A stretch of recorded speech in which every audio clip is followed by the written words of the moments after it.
변화량을 보면 오히려 이 다른 가스들은 이제 처리를 했었을 때, 미생물질을 처리했었을 때 그 발생량이 감소하더라라는 결과를 얻을 수가 있었고, 이 미생물 군집 자체도 이제 다른 방향으로 흘러가더라, 먹이기 전과 후가 다른 방향으로 이런 식으로 넘어가지더라라고 확인을 할 수가 있었어요.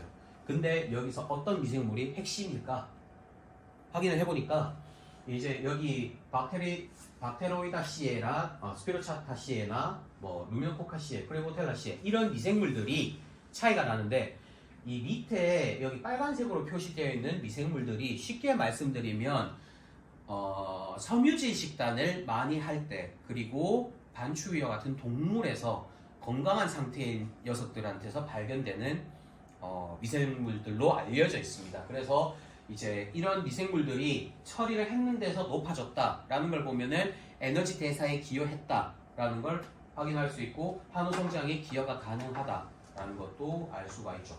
그리고 위에 박테로이다시에나 스피로차타시에 같은 경우에는 일반적인 동물 장내에서 많이 발견이 되는데, 식물성 식단이나 섬유질 분해 같은 거는 조금 덜합니다. 얘네들이 밑에 애들보다는 이런 것들을 분해를 좀 덜하거든요. 그러니까 건초 사료를 주로 먹는 곡물 사료나 물론 곡물 사료도 먹지만 건초 사료를 많이 먹는 소의 경우에는 이제 한우 성장이 좀 더딜 수 있다라는 결과를 얻을 수 있었습니다.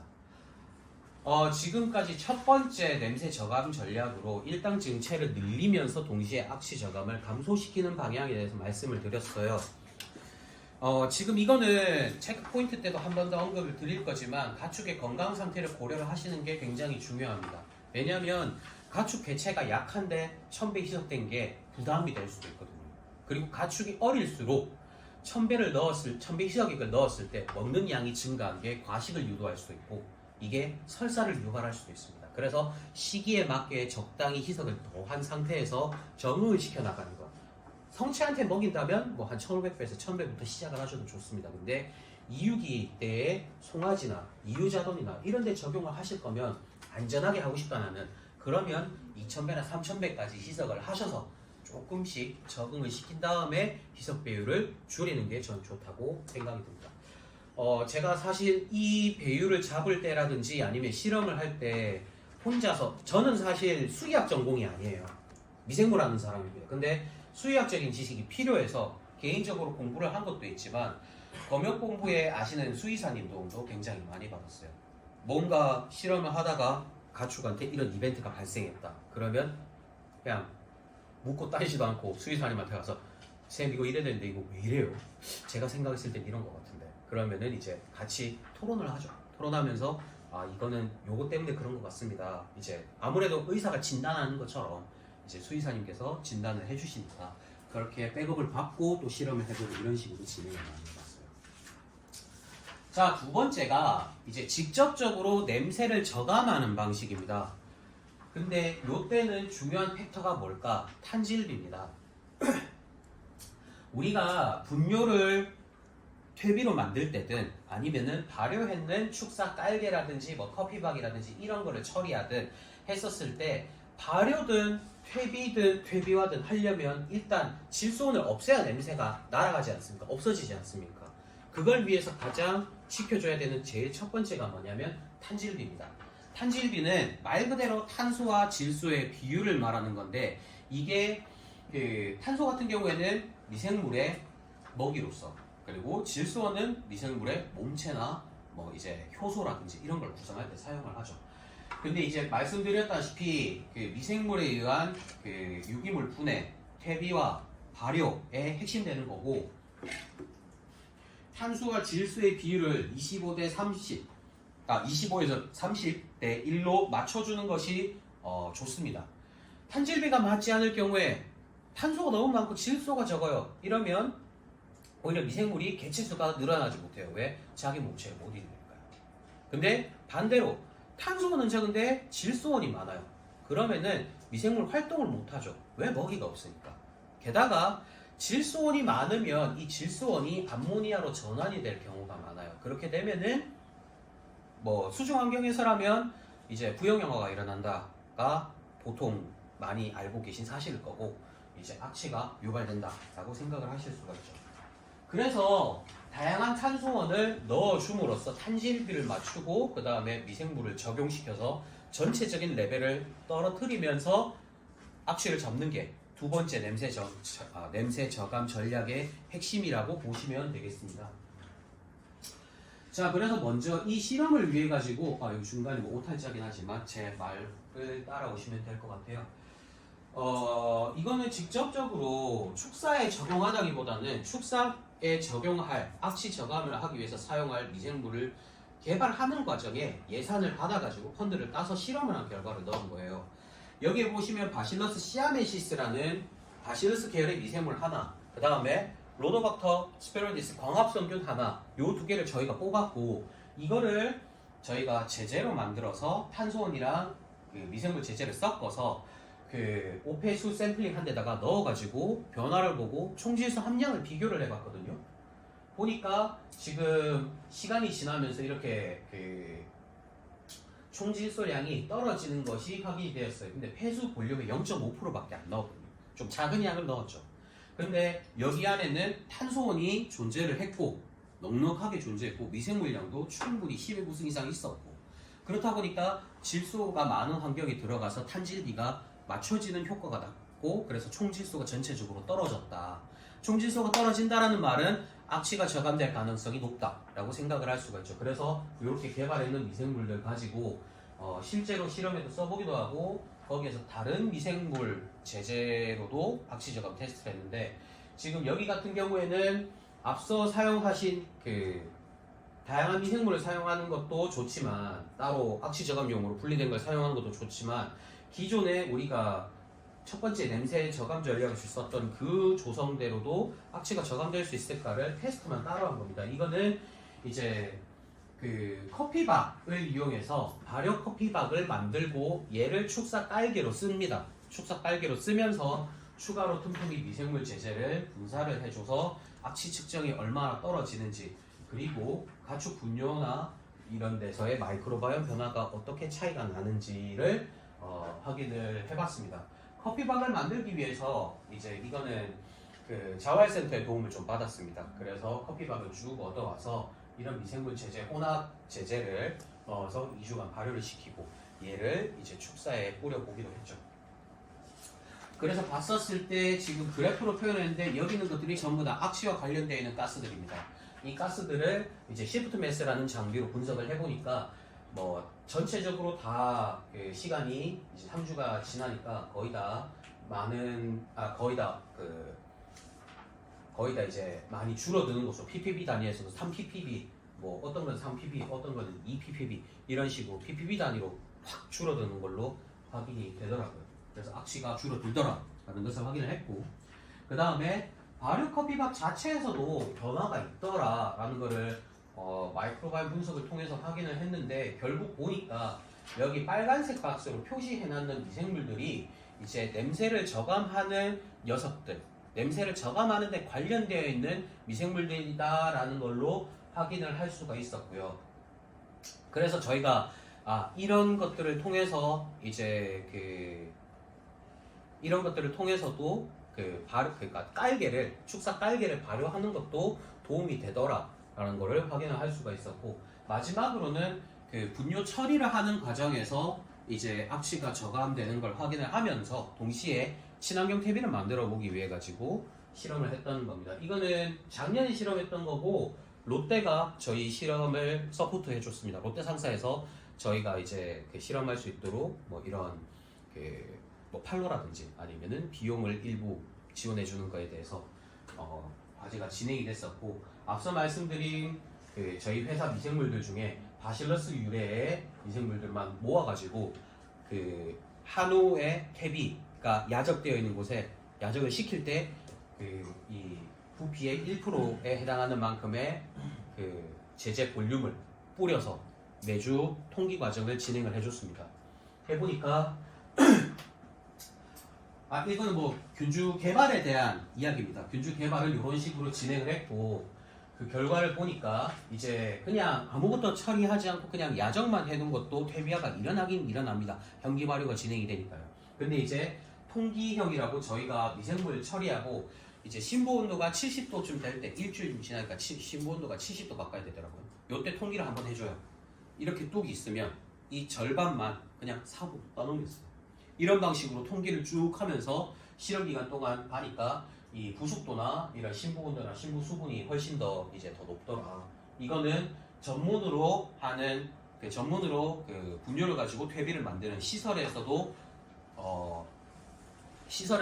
이제 이런 좋은 효과가 나오는데 시설 필요 없이 충분히 퇴비화가 잘 만들어지더라라는 지더라라는 결과를 저희가 알 수 있게 됐죠.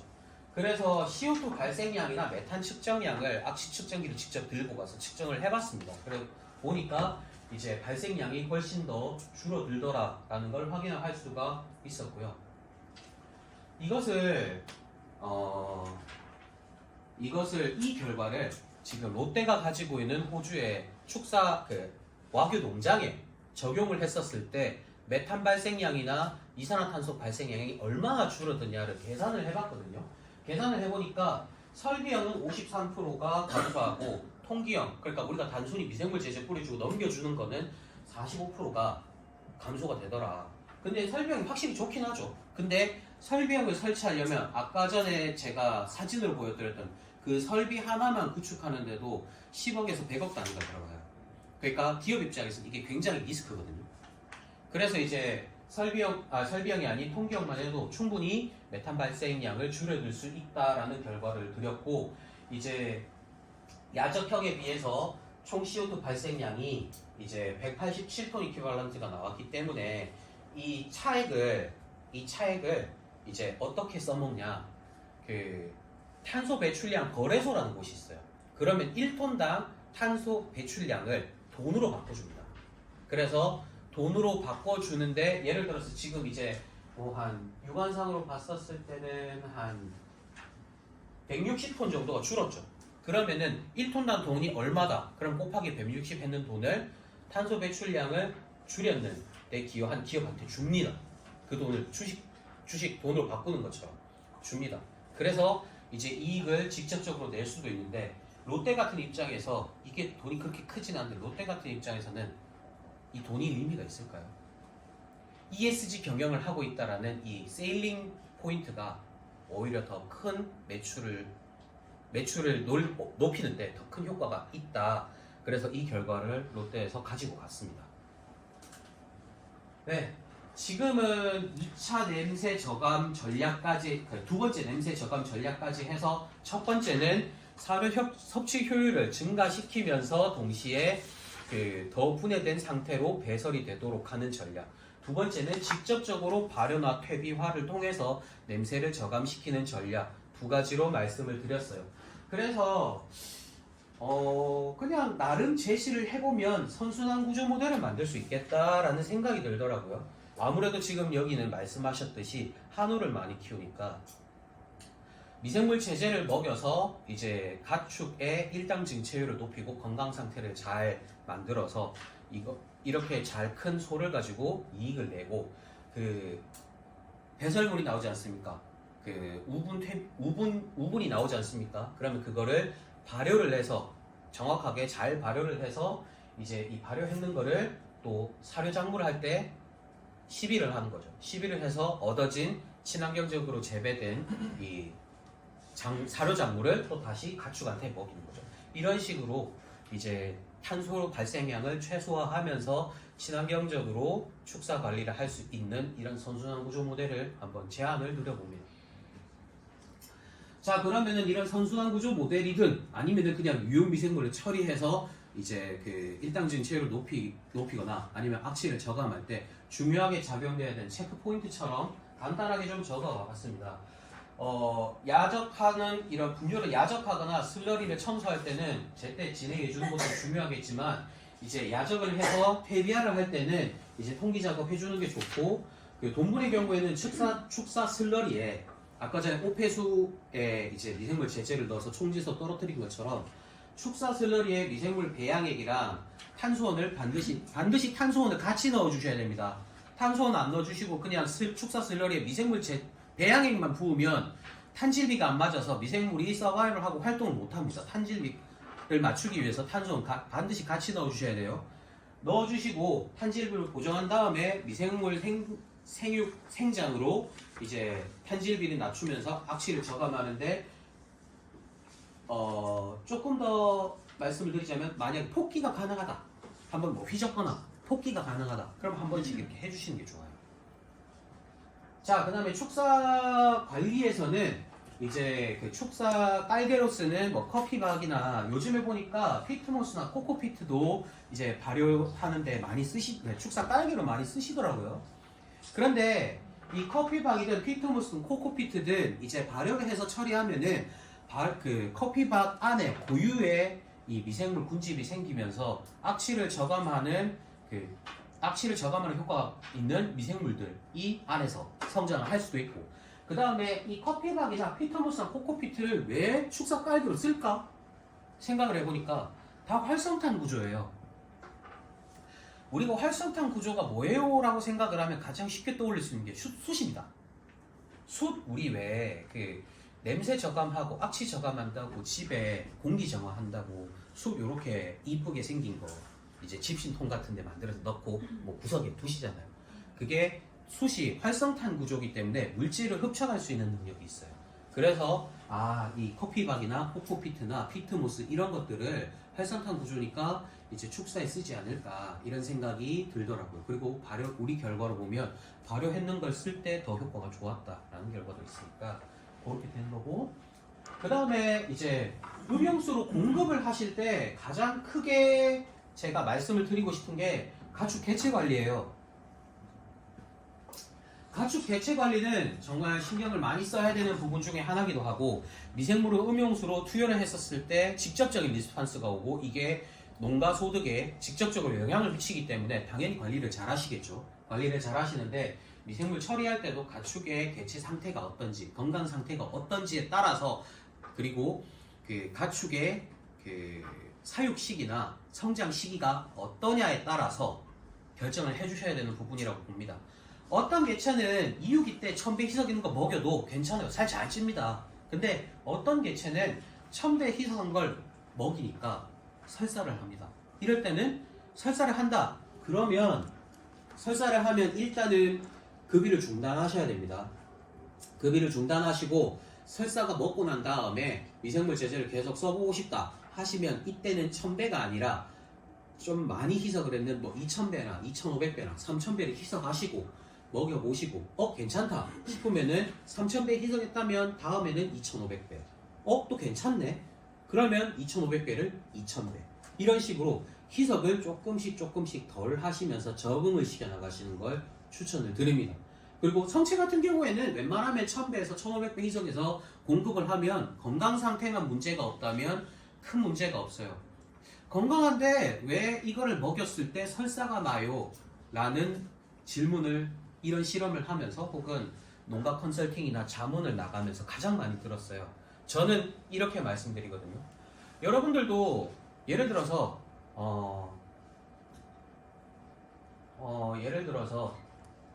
누군가한테 정말 맛있는 레스토랑 식사권을 받았습니다. 그럼 레스토랑에 가서 맛있게 먹겠죠.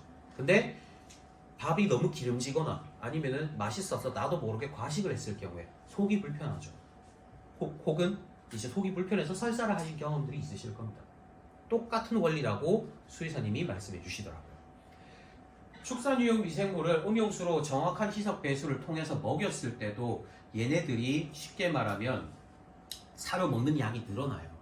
사료 먹는 양이 늘어나기도 하고 게다가 사료 한 알에 영양 요구도가 높은 사료 같은 경우에는 갑자기 많은 에너지원이 너무 개체 안으로 많이 들어오게 되는 꼴이 되는 거죠. 근데 이걸 못 받아들이는 개체는 결국 설사를 한다 하더라고요. 그런 원리라고 쉽게 설명을 수의사님께서 해주시더라고요. 자, 그리고 이제는 이 미생물 배양 과정에 대해서도 중요하다라고 말씀을 드리는데 대부분 여기 계신 선생님들께서 퍼멘터를 가동을 하실 때 가동하고 나서 미생물 배양액을 받고 도말 검사를 통해서 균주 배양액에 대한 미생물 농도도 확인을 하실 거고 그 다음에 다른 잔미생물이 있는지 없는지도 확인을 하실 겁니다. 다들 너무 잘하고 계시겠지만 제가 하나 말씀드리고 싶은 거는 종균 활성이 가장 중요합니다. 제가 이걸 왜 말씀드리냐면 10의 8승이 중요하다, 9승이 중요하다. 저는 이거 크게 개의치 않아 하거든요. 왜냐하면 활성이 중요하기 때문에. 대부분 활성을 유도하는 거는 미생물 개체도 환경에 들어가서 역할을 해서 발생되는 경우도 있겠지만 미생물 제제를 키우기 위해서 배양액 단계에서 배양액 안에 2차 대사산물을 많이 뿜어내고 이 2차 대사산물이 유용 활성을 가져다 주는 경우가 굉장히 많습니다. 그렇기 때문에 종균의 활성이 가장 중요하다라고 말씀을 드리는 이유가 그 이유고요. 그 다음에 정확히 사용하는 게 중요하다. 희석배수, 아까 전에 말씀드린 것처럼 희석배수 중요하고 미생물도 깔끔하게 배양을 하셨지만 내 손을 떠나고 나서는 이걸 받아간 사람이 어떻게 쓰냐, 보관하냐에 따라서 다음날 오염이 될 수도 있습니다. 그렇기 때문에 정확하게 보관하셔야 됩니다. 그리고 한번 사용하실 때 최대한 빨리 사용하셔야 됩니다. 라는 거를 항상 고지를 해주시는 게 좋습니다. 뭐 일례로 말씀드리면 축사는 아닙니다만 제가 다른 기술센터에 지도사 선생님을 통해서 들은 이야기예요. 농업인데 자, 복숭아를 키우고 있는 곳입니다. 대충 어딘지 이제 아실 거예요. 지역이 어딘지. 복숭아를 키우는 곳입니다. 복숭아 키우겠다고 미생물 제재를 받아가셨네. 어르신 이거 최소 500배 이상 하셔야 됩니다. 1000배 이상 하면 더 좋고요. 최소 500배 이상 하셔야 됩니다. 근데 어르신 욕심이 났어요. 그래서 100배 이상을 친 거야.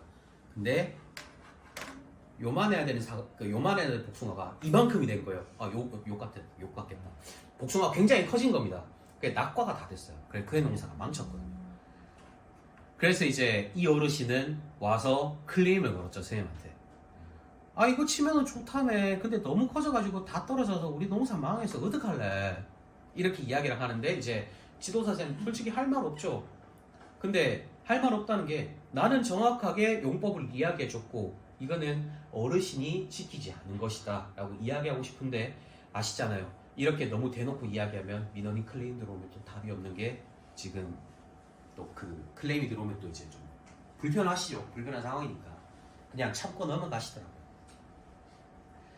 자, 지금 이렇게 해가지고 유용미생물에 대해서도 이야기를 말씀을 드렸어요. 지금부터 한 10분 정도 안에 제가 마무리를 할 건데 이제 제가 재직 중인 회사하고 NGS 센터라고 제가 근무 중인 그 유전체 분석 그 비영리 센터가 있거든요. 그거에 대해서만 5분에서 10분 안으로 간단하게 이야기하고 마치겠습니다. 식사하러 가셔야 되니까. 네. 자, 제가 있는 곳은 마이크로밸런스라는 기업입니다. 저희 기업은요, 친환경 미생물을 저희가 직접 분리를 해드립니다. 분리를 해드릴 수도 있고, 저희가 가지고 있는 미생물 라인을 공급해드릴 수도 있는 미생물 전문 기업입니다. 미생물을 쓰는 이유가 뭐 여기 보면은 지속 가능한 농업이니 식량 안보니 기후변화니 너무너무 잘 알고 있는 백그라운드죠. 이런 백그라운드들 때문에 저희가 이런 회사를 창업을 하게 돼서 지금 사업이 진행 중이고 있고, 지금 이렇게 그 신재호 대표님을 통해서 이제 회사가 만들어졌고, 이제 이사님 두 분이랑 이런 연구진들하고 이제 키르기스탄이라고 중앙아시아의 해외 농업 쪽으로도 저희가 지금 진출을 시도하고 있습니다. 저희 기업의 기술이라고 하면 SSD라고 표현했는데, 우리 HDD, SDD 중에 SDD가 빨리 읽고 쓰는 게 되잖아요. 그런 것처럼 저희는 고객들이 예를 들어서 건강한 시료를 뭔가 주신다. 토양이 됐건 대변이 됐건 아니면 물이 됐건 시료를 주시면 거기에서 특정 활성이 있는 미생물을 분리해 주세요 라고 요구를 주시면 저희가 이 기술을 써서 분리를 해드립니다. 뭐 마이크로바이옴 분석 기술도 있고, 이제 균주 활성을 스크리닝하는 고속 스크리닝 장비, 이런 장비들을 통해서 저희가 분리를 해드리는데, 이제 이렇게 분리된 미생물들을 가지고 저희가 이 미생물만 잘 자랄 수 있게 배지를 또 따로 만들 수 있는 기술도 저희가 보유하고 있어요. 이런 소형 벤치탑 퍼멘터들을 들고 다양한 탄수원들을 이 탄수원 넣었을 때, 이 탄수원 넣었을 때 이제 미생물 생육 곡선이나 활성도나 이런 것들을 보고 이제 이 미생물에서는 요 배지를 썼었을 때 생장도 잘 되고 활성도 잘 나오는구나, 이 최적 배지를 만드는 기술도 가지고 있습니다. 그래서 이렇게 저희가 미생물 개발한 거에 대해서는 유용 활성을 다음과 같이 확인을 하고, 그 다음에 살모넬라나 미생물 배양 결과물에서 살모넬라나 대장균이 있는지 없는지 그리고 중금속들이 있는지 없는지를 다 확인을 저희가 하죠. 그렇게 확인을 해서 이제 뭐 기술센터에 저희가 미생물을 공급해 드릴 수도 있고 아니면은 다른 기업에서 우리가 이런 미생물이 필요해 해서 미생물을 공급해 드리는 경우도 있고 그렇습니다. 지금 그리고 저희가 미생물을 다양하게 뽑는 회사인 만큼 소품종을 대량으로 생산하는 것보다는 다양한 품종, 다양한 미생물을 조금씩 프로토타입으로 많이 만들고 시제품으로 많이 만들고 제품화하더라도 많은 스케일업을 많이 하지 않는 게 저희 입장에서는 전략적으로 조금 도움이 될 것 같아서 다품종 소량 생산 시설을 저희가 이렇게 구축해서 직접 제품까지 만들고 있습니다. 그래서 농축산 유용 미생물들은 이런 미생물들 많이 보신 미생물들일 거예요. 이런 미생물들을 저희가 직접 배양을 해서 이제 기술센터에도 공급을 하고 있고 이제 농업용 축산용 미생물 제제도 이제 이렇게 제제를 저희가 만들어서 아예 판매를 하고 있습니다. 오늘 이제 컨설팅 와가지고 말씀을 드린 축산 유용 미생물을 활용해서 냄새 저감 현장 컨설팅은 여기서 마무리를 할 거고 두 번째로 간단하게 제가 재직 중인 또 다른 기관인 경북대학교 차세대 시퀀싱 핵심연구지원센터의 NGS가 뭔지 이걸 어떻게 이용하실 수 있는지에 대해서만 한 1, 2분 안에 간단하게 말씀을 드릴게요. 저희는 지금 NGS 차세대 시퀀싱 핵심연구지원센터라고 이제 아까 전에 우리 마이크로바이옴 이야기를 했었잖아요. 그거를 할 수 있는 비영리 기관이라고 보시면 되겠습니다. 아니면 미생물의 전장 유전체를 분석해서 독성 유전자가 있나요, 없나요 이런 거를 확인을 할 때도 저희 센터를 이용해 주실 수도 있고요. 아니면은 이 미생물 동정을 지금은 이제 동정 기관으로서 이제 인증 작업을 지금 이제 곧 시작할 텐데 그게 끝나고 나면 예를 들어서 미생물 배양했는 걸 저희한테 주시고 이 미생물 동정 한번 해주세요. 그것도 가능하도록 저희가 이제 인증 기관으로서 인증 작업을 받으려고 이제 시작을 하고 있습니다. 이제 우리나라에서 그 NGS나 기본 데이터 분석을 서비스로서 제공해주는 비영리 기관은 저희 기관이 국내 유일입니다. 다른 기관들은 전부 다 영리 기관이거든요. 그러니까 돈을 받고 장사를 하는 곳인데 저희도 일부 서비스 차지는 받긴 하지만 그런 회사들에 비해서는 비영리 기관이고 국가 지원을 받아서 운영 중인 센터이기 때문에 비용이 좀 저렴합니다. 그래서 이런 진입 장벽이 문제인데 비용 때문에 이런 진입을 하기가 힘든데 그래서 이제 저희가 이런 센터를 신지호 대표님이 매나 이 센터의 센터장님이십니다. 센터를 운영을 하고 있고 이제 식품이나 농업 축산 환경 다양하게 적용을 할 수가 있는데 이제 이런 장비들을 사용하고요. 그리고 여기에 우리가 마이크로바이옴이라는 분석 아까 전에 우리가 축산유용 미생물 처리하고 나서 이제 장내 변화가 어떻게 일어나는지 확인을 했잖아요. 지금 경기도 안성에서 이제 축산유용 미생물을 실험을 하시고 계셔요. 근데 저희 쪽으로 문의가 들어왔습니다. 이게 축산유용 미생물 먹이는데 장의 변화가 어떤지 한번 보고 싶습니다. 분석을 해주실 수 있나요? 해서 오케이 저희 당연히 해드리죠. 제가 이거 할 줄 압니다. 해드릴 수 있습니다. 해서 지금은 대변 샘플을 모으고 계신 중이고 샘플이 모이면 저희가 이제 그 분석을 해서 제가 들고 가서 프레젠테이션도 한번 하고 현장 방문해서 이게 정확하게 유용 미생물이 처리되고 있다, 되고 있지 않다도 이제 컨설팅도 해드릴 수 있고요. 자, 그리고 마이크로바이옴이라는 걸 설명을 했으니까 다 넘어가겠습니다. 그리고 저희 센터 홈페이지가 있거든요. 센터 홈페이지가 ngs.knu.ac.kr이에요. 센터 홈페이지로 들어오시면 이렇게 샘플 예약을 하실 수가 있고 이 샘플 맡겨도 되는지 궁금하시면 이제 저한테 연락을 주시면 제가 답변을 해드리거나 아니면 그 접수를 담당하시는 선생님께서 말씀을 드릴 겁니다. 그리고 이거는 프로젝트 예시로 가지고 온 건데 축사는 지금 진행 중이라서 데이터를 안 가져왔고 이거는 과제로서 저희가 진행한 겁니다. 인삼이 경제작물이고 다년생 작물이잖아요. 근데 그만큼 많이 알려진 게 연작 피해가 굉장히 크죠. 근데 인삼은 자기가 땅을 갖고 있어서 인삼을 재배하는 것보다 땅을 임대를 받아서 장기간 임대를 받아서 재배하는 경우가 많아요. 근데 땅 주인도 여기서 인삼을 키웠다 안 키웠다 연작지다 아니다 이거 말을 안 해주면 몰라요. 그래서 말 안 하고 덜컥 땅 사서 인삼 심었다가 연작 피해 나오면 나가린가 하는 거죠. 그래서 그런 문제 때문에 실제로 땅을 임대한 사람, 임대인이랑 임차인이랑 소송이 많이 일어나요. 그래서 이제 인삼 초작지와 연작지를 돌아다니면서 흙을 막 떠옵니다. 그래서 거기서 토양에 어떤 미생물 군집이 있나를 보고 초작지의 미생물 군집 패턴, 연작지의 미생물 군집 패턴을 확인을 했어요. 그래서 이걸로 인공지능 모델을 만들었어요. 그 모델을 만들어서 이거를 토양을 주시면 이제 이 토양이 이 초작지다. 초작지에 가까운 토양입니다. 연작지에 가까운 토양입니다를 판별해 드릴 수 있는 기술을 저희가 만들고 이걸로 논문도 쓰고 이제 그 과제로 이거는 진행이 된 내용이에요. 이걸로 사업을 하지는 않고 저희가 이렇게 사업을 할 수 있는데 축산유형 미생물 가지고도 이런 사업은 충분히 가능해요. 예를 들어서 요구가 있으시면 축산유형 미생물을 소한테 처리를 해보고 싶다. 처리를 하셔서 장내 미생물 변화가 어떻게 일어나고 악취 저감이 됐고 그 다음에 장내 환경이 건강한 방향으로 바뀌어 가더라 라는 이런 연구들을 저희랑 같이 공동으로 진행을 할 수도 있고 이 연구를 회사랑도 진행할 수 있고 이 NGS 센터랑도 진행을 할 수가 있어요. 네, 그렇기 때문에 간단하게 회사 소개를 마치면서 오늘 전체적인 교육을 마치겠습니다. 네, 장시간 고생하셨습니다.